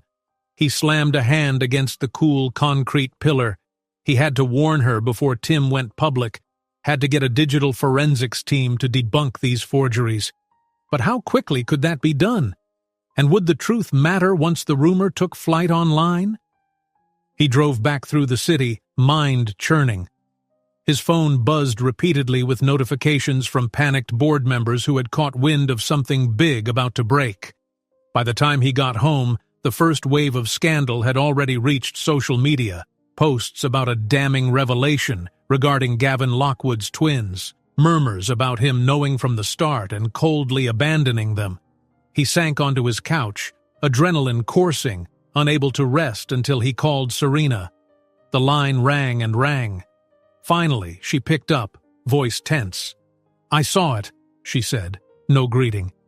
"He posted excerpts of emails, Gavin. They're so cruel." His stomach lurched at the hurt in her tone. "They're fake, Serena. I swear it. I never wrote those words. I never knew." "How do I know?" she asked, voice unsteady. "They look so real. Even the dates match." He fumbled for a calm explanation, urging her to let him prove the forgery. But she grew quiet, doubt lacing every syllable. He could practically feel the fissure forming between them, created by a carefully planted lie. After several agonizing minutes, the call dropped. Bad reception, or maybe Serena just couldn't handle more. He tried calling back, but it went to voicemail. Time crawled as he paced the penthouse, staring at his phone, waiting for her to answer. Then, hours later, a single voicemail arrived. He recognized Serena's voice, trembling with heartbreak. "I can't keep the girls in this mess. If those emails are true, I need space." The line cut off, and Gavin was left in a silent, crushing panic. Gavin stared at his phone, hand trembling as Serena's voicemail replayed in his mind. She had sounded so defeated, so wounded by the lies Tim Bailey had spread. It was late, and the glow of city lights streamed faintly through the penthouse windows, illuminating the evidence of his spiraling life. Half-empty coffee cups, scattered documents, phone buzzing with frantic updates. He couldn't escape the suffocating pressure of deadlines, investors, and now this new wave of slander. He tried calling Serena's number again, but it went directly to voicemail. Each unanswered ring was a reminder that her trust in him was fragile at best, maybe irreparably broken. The forged emails had done their work, sowing doubt not just in the public mind, but in Serena's heart. Exhausted, he collapsed onto the leather couch, replaying how Tim Bailey had smirked when he revealed the fabricated messages. Gavin's mind buzzed with questions. Who was skillful enough to forge something so authentic-looking? Who stood to benefit from his downfall? More importantly, how could he prove his innocence before everything he cared about slipped away? By morning, the storm had worsened. He woke up to see multiple missed calls from board members and urgent texts from his PR team. Headlines had cropped up on financial news sites. CEO Gavin Lockwood under fire, secret twins and abandoned responsibilities. Chatter escalated across social media, from outraged moral critiques to gleeful schadenfreude. Even some longtime supporters of Gavin's company seemed shaken, worried that his credibility had been torpedoed. He rushed to the office wearing the same wrinkled shirt from the previous day, eyes bloodshot from lack of sleep. Cameras lurked outside the lobby, lenses snapping as soon as he stepped out of his car. Security held the crowd at bay, but the swarm of shouted questions. "Is it true you sent those emails? Why did you hide the twins?" washed over him with relentless force. Inside, he found the atmosphere even grimmer. Employees sidled past in silence, stealing glances at his haggard appearance. There was no escaping the tension, not even in the confines of his own office. A group of investors was already assembled in the conference room. Gavin inhaled sharply, squared his shoulders, and marched in. Most of the board members avoided meeting his gaze. One older man, a heavy investor with a history of outspokenness, cleared his throat. "Gavin," he began, his tone more sorrowful than angry. We've been bombarded with calls and emails questioning your ability to lead. The timing of these revelations couldn't be worse, with our product launch only days away. Gavin raked a hand through his hair. I understand your concerns, he said, but those emails floating around are fake. I've hired a digital forensics team to investigate. A young woman near the end of the table brushed aside a stack of papers. We keep hearing that, but the evidence seems damning, and your personal life is overshadowing everything. The stock is already taking a hit. Gavin's jaw tensed. It's a coordinated attack. I suspect a rival investor is fueling Tim Bailey to sabotage us. I'm close to finding proof. The older man shook his head. Close doesn't cut it, Gavin. If we can't quash this scandal, we'll have no choice but to protect the company. Some of us are considering a vote to remove you as CEO, at least temporarily. The words fell like a sledgehammer. Gavin opened his mouth to protest, but he saw the steeled expressions around the table. They weren't bluffing. They were preparing for damage control. He tried to steady his voice. Give me one more chance, he pleaded. 24 hours. Let me present undeniable evidence these emails are forged. If I fail, I'll step aside willingly. The board members exchanged uncertain glances. After a long pause, the older investor finally nodded. All right, 24 hours. But after that, we can't risk further fallout. When they adjourned, Gavin slumped against the corridor wall, mind racing. He needed something solid, digital footprints, an IP address, a confession from Tim or his backer. Without it, the board would oust him, and he'd lose the credibility to protect Serena and the twins. He hurried to meet his software team in a cramped side office used for product testing. A handful of exhausted programmers were hunched over laptops, combing through server logs and the metadata in the leaked emails. They glanced up as he entered, their eyes reflecting both sympathy and stress. So far, one of them said, we've found suspicious anomalies in the email headers, like they were routed through an overseas domain used for spam. But it's not enough to prove you didn't write them. Gavin grimaced. Keep digging. Check if the company mail server even registered any account activity at those times. They nodded, diving back into the code. There was no guarantee they'd find the smoking gun in time. Gavin's phone buzzed again, a text from his legal advisor saying the firm had just received notice that someone might be filing a lawsuit against him for paternal negligence. The claim was vague, but it still spiked his blood pressure. Whether or not it was real, the threat alone would amplify the media uproar. He considered calling Serena again to beg her to believe him, but a gnawing fear crept in. If she truly believed the lies, she might be too hurt to talk. And if Tim's conspiracy was working, she might think Gavin was only calling to manipulate her. He braced himself, sending a short, desperate text. I'm going to prove these emails are fake. I swear it. Please keep the girls safe until I do. She didn't respond. The hours bled into the afternoon. Gavin felt besieged by both personal and professional crises. A few employees asked if they should postpone the product launch. Others tiptoed around him, uncertain if the entire company was on the verge of collapse. Finally, a timid knock sounded on his office door. His CTO stepped in, face grim. I dug around, she said quietly. There's a rumor swirling that an investor from a rival firm, someone with deep pockets, has been funneling money to Tim Bailey. I can't confirm it yet, but I found some unusual stock trades. It looks like that investor's been shorting our shares, banking on them plummeting. Gavin set his jaw. That means they want maximum damage. They're not just out to humiliate me, they want our share price to crash so they can profit. She nodded. Exactly. Or maybe even swoop in to buy controlling shares on the cheap. Either way, they'll do anything to discredit you and the company. Before he could respond, one of the programmers hurried in, breathless. We found something. A partial data trail suggests the emails were created on an unregistered server linked to the same IP address we flagged for suspicious login attempts last month. Coincidentally, the same time we faced that hacking scare. Gavin's pulse quickened. That's huge. Can we tie it to Tim or the rival investor? Not conclusively, but it's a lead. If we can gain physical access to that server or track who paid for it, we might link it to whoever forged the emails. He fished out his phone, adrenaline surging. I have to bring this to the board. It's not bulletproof, but it might buy us more time. No sooner had he turned toward the door than the phone vibrated with an incoming call from a hidden number. Instinct told him to answer. On the line, a distorted voice whispered, "You're closer than you think.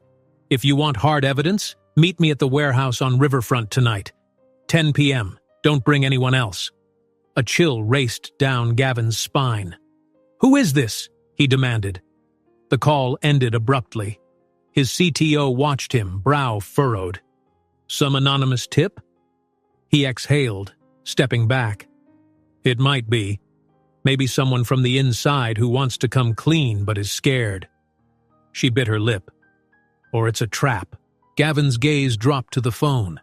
The entire situation seethed with danger and deception, but he couldn't ignore a direct lead that might clear his name.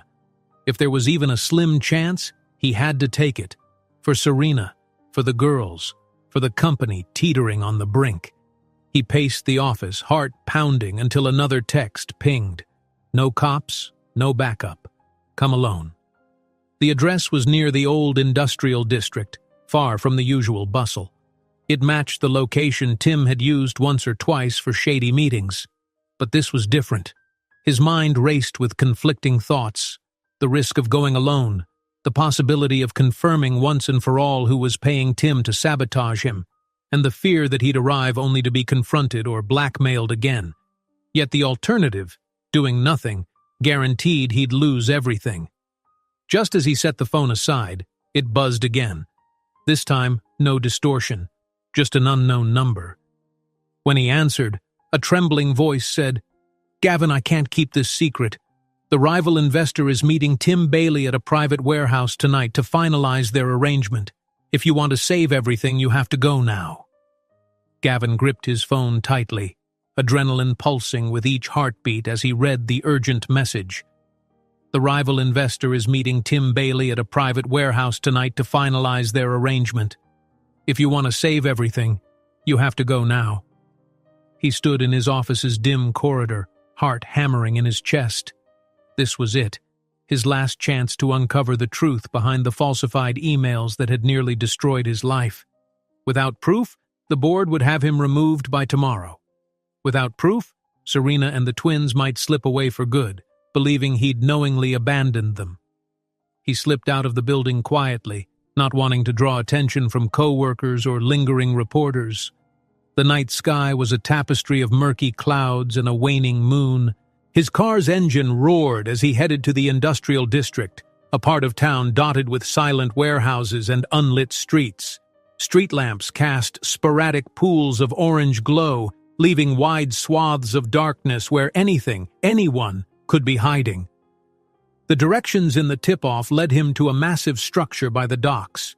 Rusted metal walls loomed overhead, the place abandoned except for a few dusty cars parked near a side entrance. Gavin parked at a discreet distance and approached on foot, nerves on edge. The muffled sound of voices echoed inside, bouncing against hollow walls. He pressed himself against the corrugated metal and listened. A voice he recognized as Tim Bailey's rang out, full of sharp confidence. "You promised a hefty bonus if I delivered a real scandal. I held up my end. You have the emails, the headlines, everything." Another voice responded, quieter but dripping with authority. Gavin's suspicion was confirmed. It was the rival investor he'd only heard rumors about. "Our arrangement was you'd ruin Gavin's reputation, drive down the company's value, create chaos. I want to buy in at a fraction of the current share price, then push him out. But the stock hasn't crashed as much as we need. He's fighting back." Tim scoffed. "He can't prove a thing. Those emails look rock solid. But that forensics talk is getting loud. If they trace it back to this place, we'll both be exposed." Gavin's chest tightened. So this was the core of it, a conspiracy that meshed corporate greed and personal vendetta. They wanted to buy his startup for cheap, faking emails that painted him as a cruel, uncaring father to tank the company's public image. He steadied himself, swallowing the anger that roiled within him. Peeking in through a grime-streaked window, he saw Tim and the rival investor standing near a makeshift table littered with papers and a laptop. Tim's camera sat to one side, still wearing its attached microphone like a prize weapon. Gavin realized if he could capture them on video, admitting to the forgery or the sabotage, that alone would be a powerful counterattack. But he had to be careful. Storming in without a plan might leave him empty-handed. He crept around to an unlatched door, carefully easing it open. Inside, the space smelled of old oil and damp concrete. He hid behind a towering shelf filled with rusted equipment, heart pounding as he activated the camera on his phone. All he needed was a few sentences of confession, something that would prove their collusion. He listened as the investor's impatient tone rose. If Gavin manages to prove those emails are fake, this entire operation collapses. We need more, or we leak something even bigger. Tim's laugh was hollow. I've already used every trick. Without new material, I'll just milk the scandal we have. The public loves a good fatherhood drama, especially if they think he walked away from his own kids. Anger flared in Gavin's gut. The lines about his daughters made his blood run hot. He watched, phone camera rolling, capturing each admission. He waited until he had enough to obliterate their scheme. Then he stepped forward, voice echoing through the silent chamber. That's enough, he said, every syllable taut with fury. I've heard all I need. Tim whirled around, eyes widening when he realized Gavin was filming. The rival investor took a step back, face twisting with fury. Me, Gavin finished, advancing slowly, phone held high. Looks like the real scandal is right here, a coordinated effort to destroy my name and cripple my company. Tim made a grab for the phone, but Gavin jerked his arm away. Stay back, he warned, voice shaking with pent-up emotion. I'm done letting you intimidate me or my family. The investor cursed under his breath, adjusting the watch on his wrist in a show of bravado. We can work something out, he said, forcing a thin smile. You're a businessman, Lockwood. You know how deals go. Gavin shook his head, heart pounding. Not this kind of deal. You targeted my children, forged evidence to make me a villain. There's no walking that back. He tapped his phone, ensuring it was still recording. I have you both on camera discussing your entire scheme. Tim's face went pale, all his cocksure swagger gone. You can't prove we forged anything, he spat desperately, but it was hollow. He glanced at the investor, who looked equally stunned. Gavin closed in, chest tight with anger and triumph. My team's been gathering digital footprints. All I needed was confirmation it came from you. Now I have it. Before anyone could react, the sound of car engines approached outside, and two uniformed officers stepped into the warehouse, guns holstered but ready. Gavin's legal counsel trailed behind them, having followed at Gavin's request once he'd learned the meeting's location. Relief surged through him. This confrontation had been risky, but now he had backup to ensure the evidence wouldn't vanish. Tim and the investor both tried to protest, hurling half-baked excuses, but the officers calmly confiscated laptops and papers. Tim sputtered threats of defamation suits, his face red with panic. The investor, proud facade still in place, refused to speak further without a lawyer. But they were cornered, and everyone knew it. Gavin felt a weight lift from his shoulders. Even if the legal wheels took time to turn, he'd torn the mask off their conspiracy and captured enough proof to vindicate himself. But one vital question remained. How much damage had already been done?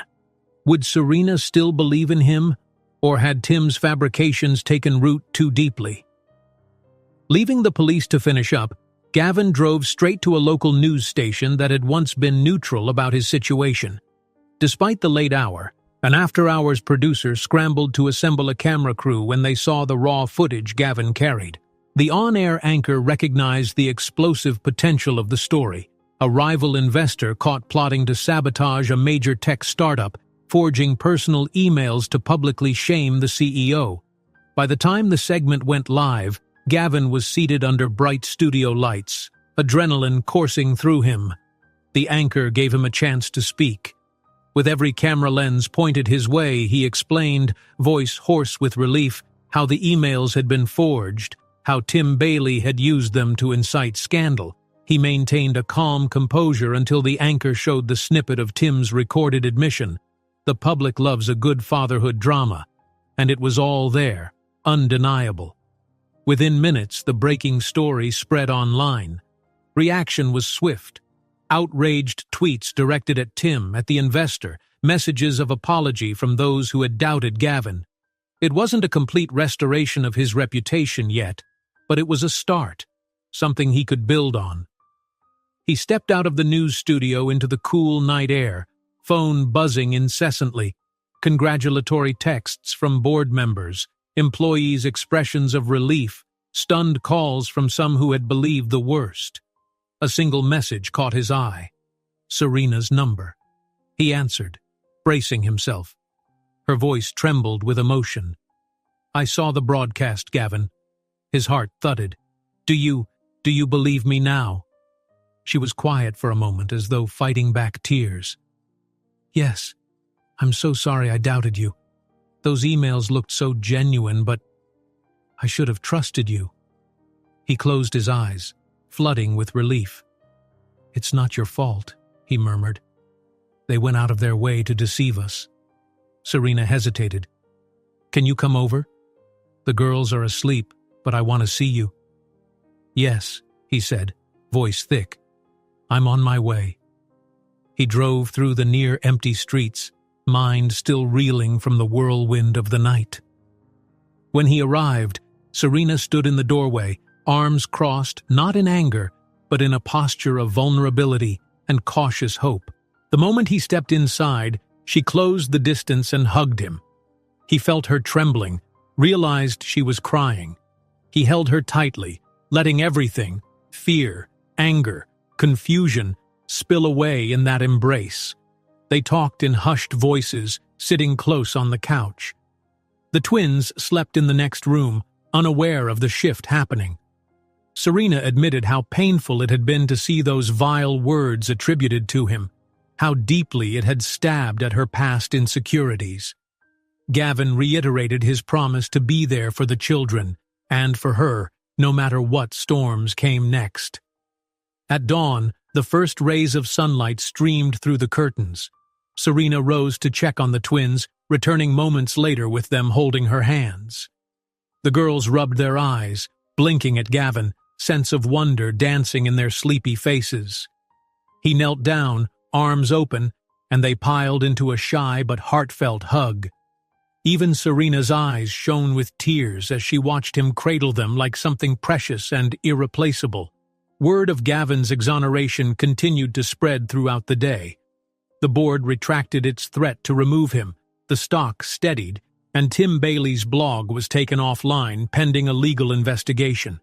The rogue investor had no choice but to lawyer up, battered by scandal and the real possibility of criminal charges. Meanwhile, the rest of Gavin's company, loyal employees and relieved stakeholders, breathed a collective sigh of relief. That evening, at a short press conference, Gavin calmly outlined the evidence that cleared his name. He spoke briefly, then introduced Serena, who stepped forward, though still overwhelmed by the media glare. She confirmed that Gavin had been there for her and the girls the moment he learned the truth, how everything else was lies meant to tear them apart. Cameras flashed, reporters jostled for quotes, but neither Gavin nor Serena felt threatened by it anymore. They stood side by side, no longer afraid. When the conference ended, Gavin guided his new family out through the throng of cameras, protective arm around Serena and the twins, flanked by security. Yet the paparazzi's frenzy seemed almost anticlimactic now that the real story was out. As they reached the street, the twins lit up with relief, and Gavin felt a wave of gratitude for the second chance he'd nearly missed. He bent down to lift the girls, each of them clutching a hand around his shoulder. Serena stood close, tears of joy shining in her eyes. A wave of emotion hit Gavin, and he realized that for the first time in weeks, He felt truly free. The lies had been exposed, and though scars remained, they could begin to heal together. The cameras capture the embracing family. Gavin, with tears in his eyes, holds his daughters tight and murmurs, "I lost so much time, but I promise I'll never let you go again." The future is finally theirs to shape, together.